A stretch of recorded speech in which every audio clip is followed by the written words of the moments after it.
sen o güzel yerler bana. Kırım Tatarım ben, vatanı korum. Ateşke görüp çıksam da hep bölgede aykırım. Kırım Tatarım ben, eşit el alem. Kırnak kadar kırımım, hiç de sana değişmem.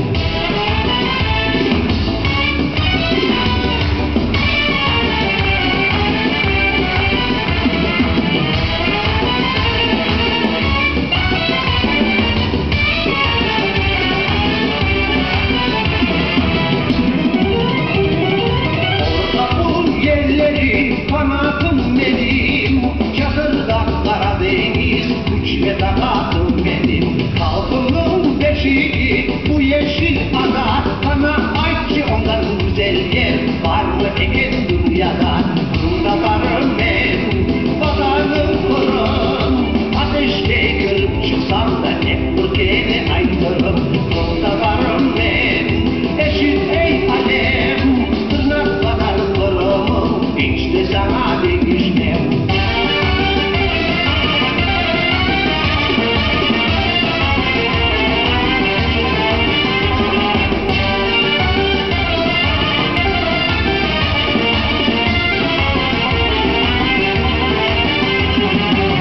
Tatarım ben, vatanım korum. Ateşke görüp çıksam da hep ülkene aykırım. Kırım Tatarım ben, eşit ey alem.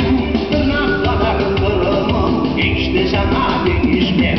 Kırım Tatarım ben, vatanım Kırım.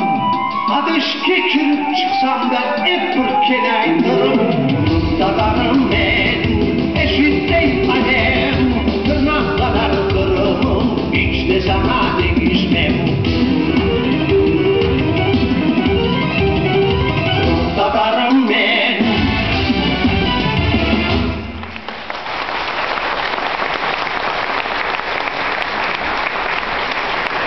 Müzik Hasanov.